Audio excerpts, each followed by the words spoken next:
For months, residents of a quiet American town reported the same impossible event. Every night at exactly 3 a.m. their televisions turned on by themselves. It didn't matter whether they had cable, a satellite dish, or no television service at all. The screen always came to life. There was no channel number, no station logo, no static, only a silent television studio, an empty news desk, a single brass desk lamp glowing warmly, and an old wall clock. Its hands always pointed to exactly 300 Koglard. The broadcast lasted precisely 1 minute. Nothing happened. The camera never moved. No host appeared, no voice was heard. Just the empty studio waiting. Then, after 60 seconds, every television switched itself off. Police received dozens of nearly identical reports. Every television network denied broadcasting such a program. The Federal Communications Commission found no signal, no frequency, no transmission source. It was as though the broadcast simply didn't exist. The investigation was officially assigned Case File Number 010. The first person willing to study the phenomenon was Thomas Reed, a broadcast engineer who had spent more than 20 years maintaining the town's television transmission equipment. He believed there had to be a technical explanation. On the following night, he connected professional recording equipment directly to several television receivers inside the local broadcast station. At exactly 3 a.m. every monitor switched on simultaneously, the same empty studio, the same desk, the same glowing lamp, the same clock. Thomas watched carefully. 20 seconds passed. 30, 40. Then during the final few seconds he noticed something strange. A single sheet of paper now rested on the news desk. He was certain it hadn't been there when the broadcast began. The next morning, the recording was examined frame by frame. The paper had indeed appeared, no transition, no movement, no visible moment when it arrived. It was simply there. Printed across the center of the page were 4 simple words. "Thank you for watching." No one could explain how the paper had appeared. The following night the broadcast returned. This time 2 sheets of paper rested on the desk. The first was unchanged. "Thank you for watching." The second contained a new message. One more viewer remembered. No one understood what it meant. By sunrise, Thomas Reed failed to report for work. His coworkers assumed he was ill. When officers arrived at his home they found an empty house. No personal belongings, no photographs, no driver's license, no employment records. Even his neighbors insisted they had never heard the name Thomas Reed. It was as though he had never lived there. Back at the television station every recording of the first broadcast had disappeared. Only the most recent recording remained. The camera still showed the empty studio, the silent desk, the glowing lamp. But now 3 sheets of paper rested neatly at the center. Detectives quickly discovered something even stranger. Every report about the mysterious broadcast had one thing in common. Only people who had watched the entire 60 seconds remembered it. Anyone who looked away, left the room, or switched off the television before the broadcast ended remembered nothing unusual the following morning. To them, it had been an ordinary night. The investigation expanded. Police collected televisions from dozens of homes. Every model was different. Old CRT sets, modern OLED screens, battery-powered portable TVs, even antique black and white televisions stored in attics. Every one of them turned on at exactly 3 a.m. No power source could explain it. Some of the televisions weren't even plugged into an outlet, yet they still came to life. The recordings became the investigation's highest priority. This time, every camera inside the broadcast station pointed directly at the monitors. Nothing unusual happened during the day, but when the clock reached 3 a.m. every screen showed the empty studio again. The lamp glowed softly. The clock stood perfectly still. 3 sheets of paper rested on the desk. No one spoke. No one moved. Exactly 60 seconds later the televisions switched off. The investigators immediately replayed the recording. This time there were 4 sheets of paper. No one remembered seeing the 4th page during the live broadcast. The recording itself had changed. The new page contained only 1 sentence. Someone looked away. Every investigator insisted they had watched the screen without blinking. Until one technician quietly raised his hand. I checked the recording timer for just a second. No one spoke. The room suddenly felt colder. The following morning the technician never arrived at work. His office remained exactly as he had left it. Coffee still warm. Computer still running. His security badge resting on the desk. But when detectives searched the employee database, his name wasn't there. Payroll records, email accounts, personnel files, everything connected to him had disappeared. Even the people who had worked beside him for years insisted they had never met him. Only one thing remained: the security camera footage from the previous night. As investigators watched it frame by frame, they noticed something impossible. The technician's chair was empty. From the very beginning, as if no one had ever been sitting there. That night, the empty broadcast returned. 5 sheets of paper now rested neatly on the news desk. The first 4 remained unchanged. But the 5th page carried a new message. Please remain seated until the program has ended. The camera never moved. The studio remained silent. Yet every investigator watching the screen felt the same unsettling sensation. For just a fraction of a second it seemed as though someone had walked behind the news desk. Not clearly enough to be seen, only enough to make them question whether the studio had truly been empty at all.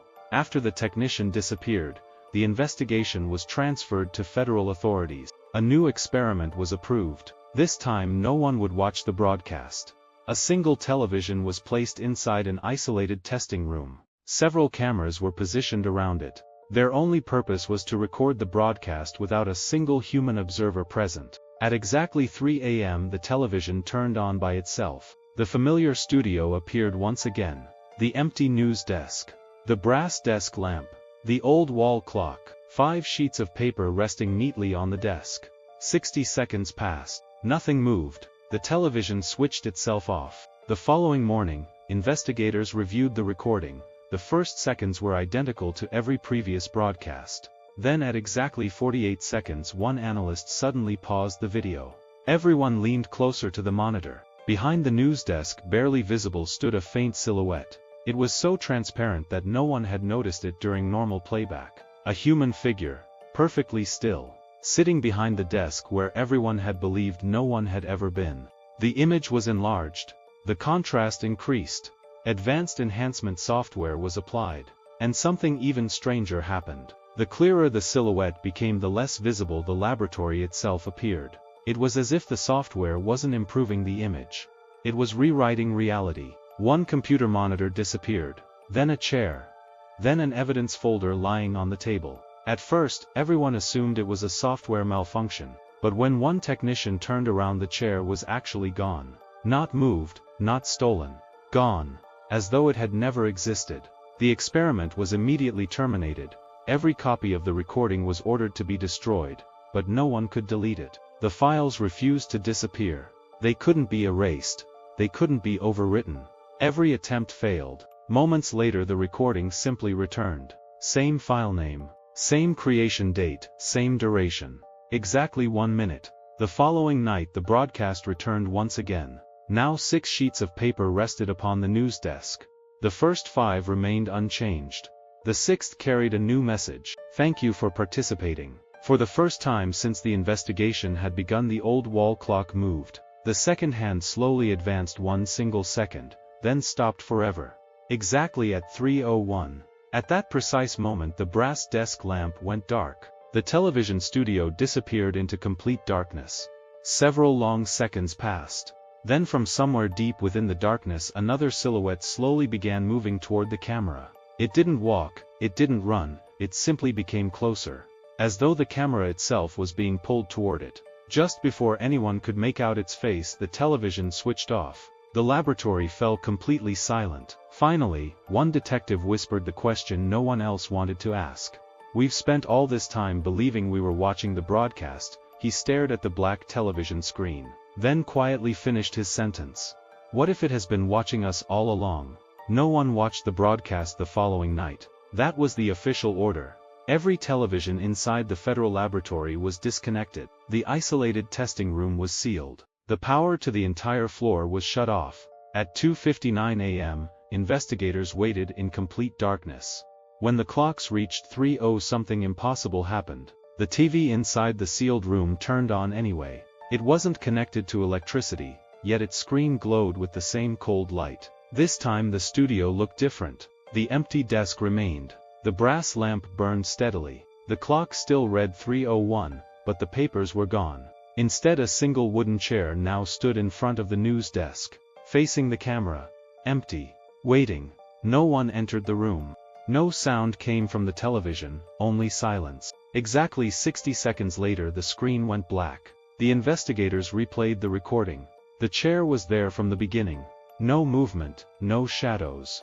Nothing unusual. Then one analyst froze the image during the final second. Something had changed. The chair was no longer empty. Someone was sitting in it. The figure faced away from the camera. Its shoulders were visible, its hands rested calmly on the armrests. No one remembered seeing it during the live broadcast. The footage was enhanced again, frame by frame. Slowly the figure became clearer. It wore an ordinary dark jacket, its hair was short. Its posture seemed strangely familiar. Then the analyst noticed something that made his hands tremble. The person sitting in the chair was wearing the exact same wristwatch as Detective Michael Carter, the lead investigator assigned to case file number 000N. Everyone turned toward Michael. His left wrist was empty. The watch he had worn every day for nearly 10 years was gone. He was certain he had put it on that morning. No one remembered seeing it fall. No one remembered him taking it off. That evening, Michael returned home exhausted. His apartment was exactly as he had left it. He poured himself a cup of coffee, sat on the couch, switched on the television. Nothing happened. He smiled to himself. Perhaps the investigation was finally over. Then without warning the television switched itself on. There was no countdown, no static, no signal. Only the familiar studio, the empty chair, the clock reading 3:01. For the first time the camera moved. Very slowly it circled around the chair. Michael leaned closer. His heartbeat quickened. As the camera reached the front of the chair he expected to see the stranger's face. Instead the chair was empty. The television immediately switched off. Michael remained frozen. Then he noticed something reflected in the dark screen. Someone was sitting on his couch, right beside him. He turned instantly. The room was empty. When he looked back at the television, one sentence had appeared across the black screen.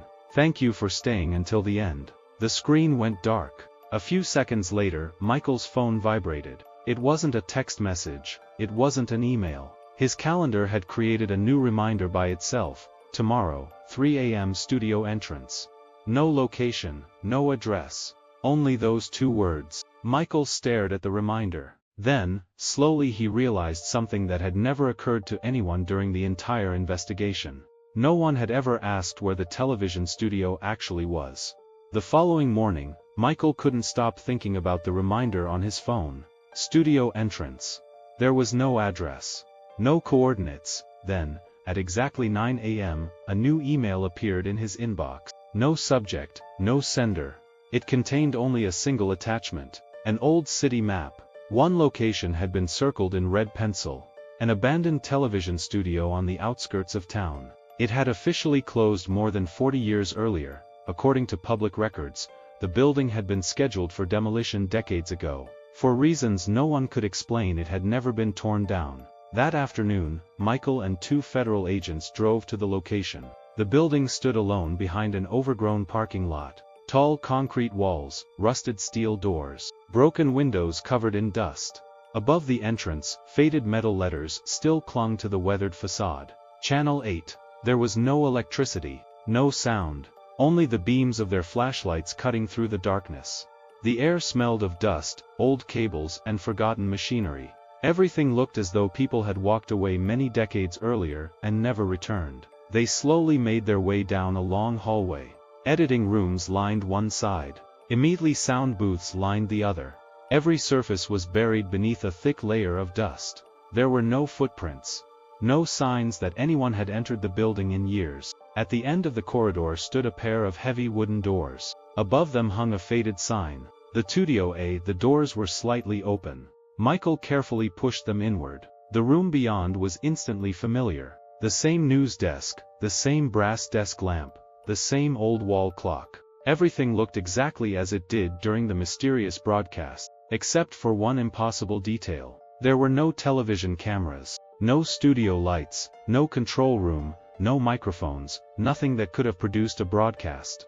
It looked like a television studio built for no audience. Michael slowly approached the desk. Resting at its center was a single gray folder. No title. No label. Inside were dozens of neatly stacked pages, each page contained only a name, a date, and one time, 3 a.m. Some names had been crossed out, others remained untouched. The final page was blank. At the very top one line had already been typed. Next viewer. Michael stared silently at the page. At that exact moment, the brass desk lamp switched on by itself. Warm light filled the silent studio. The old wall clock, which had never moved, began ticking. Once, twice, 3 times. Its hands slowly turned until they stopped, exactly at 380 seconds somewhere. In the darkness, a relay clicked. An old television camera slowly descended from the ceiling. Its lens turned toward Michael on its own. A small red light illuminated above it. On air, then a calm, emotionless voice echoed through the empty studio. A voice that sounded as though it had spoken these same words for countless years. "Thank you for arriving on time." Michael spun around. The studio was empty. The voice came from nowhere. A second announcement followed. "The broadcast will begin shortly." The camera lens slowly zoomed toward him. Michael stepped backward, then stopped. The doors they had entered through were gone. Only a solid concrete wall remained. The 2 federal agents had disappeared without a sound. He was completely alone. A blank sheet of paper now rested on the news desk. Slowly black letters began appearing across the page. "Welcome, host." The studio became unnaturally silent. Then high above Michael, a single red sign slowly illuminated. Live. At that moment, he finally understood the terrifying truth. The broadcasts had never been recordings. They had always been happening live. Michael couldn't move. The red live sign continued glowing above him. The old television camera remained pointed directly at his face. The studio was silent. Then the wall clock ticked once. The camera's red light blinked. The emotionless voice returned. "Broadcast begins in 5. Michael looked around desperately. There had to be another exit. Another door. Anything. There was nothing. Only the desk. The lamp. The clock. And the camera. The countdown continued. 4. The blank sheet of paper on the desk began filling itself with black letters, not typed, not printed. The words simply appeared, one line at a time. "Welcome to the Elmi broadcast. Please remain calm. The audience is already watching." Michael slowly looked toward the camera. Its lens reflected something impossible. Not the studio, not the desk. Thousands of tiny television screens, each one showing a different living room, different houses, different apartments, different people, all staring toward their televisions, watching. 3. The studio lights became brighter. Michael noticed something beside the camera. Another chair. Exactly like the one from the broadcasts. This time it wasn't empty. Someone sat there. The figure wore a dark suit. Its hands rested calmly on the armrests. Its face remained hidden in shadow. 2. The figure slowly stood. Without making a sound, it walked toward Michael. Its footsteps echoed through the enormous studio, but strangely they sounded exactly like the ticking of the clock. Tick, step, tick, step. The figure stopped beside the news desk. It gently placed both hands on the blank page. Every written line disappeared. Only one sentence remained. "Your turn." The figure slowly raised one hand and pointed toward the chair behind the desk. Michael realized something horrifying. Every previous host had simply been the last viewer. The broadcast wasn't looking for victims, it was looking for a replacement. Someone had always been sitting behind that desk. Someone had always welcomed the next person. The studio had never been empty. Only the camera had chosen not to show the host. The voice spoke one last time. Calm, patient, almost kind. "Please take your seat." Michael closed his eyes. He took one slow step backward, then another. Instead of sitting down, he reached for the brass desk lamp. With all his strength he slammed it against the television camera. The lens shattered. The red live light exploded into darkness. Every studio light went out at once. The entire room trembled. The walls cracked. The old clock stopped forever. For a single second there was complete silence. Michael opened his eyes. Morning sunlight poured through broken windows. He was standing inside the abandoned television studio. Dust covered everything. The news desk was gone. The lamp was gone. The camera was gone. Only an empty concrete room remained. The 2 federal agents were standing at the entrance. Confused. They insisted Michael had never entered the building. According to them, he had been standing outside for less than a minute. The investigation was officially closed 3 weeks later. The abandoned studio was demolished. Nothing unusual was found beneath the building. No underground rooms, no broadcasting equipment, no evidence. Only one object survived, an old videotape discovered inside a locked metal cabinet. Its label simply read, "The empty broadcast." The tape was never played. It remains sealed inside the Federal Evidence Archive, under one condition written in red ink across the case: do not watch to the end.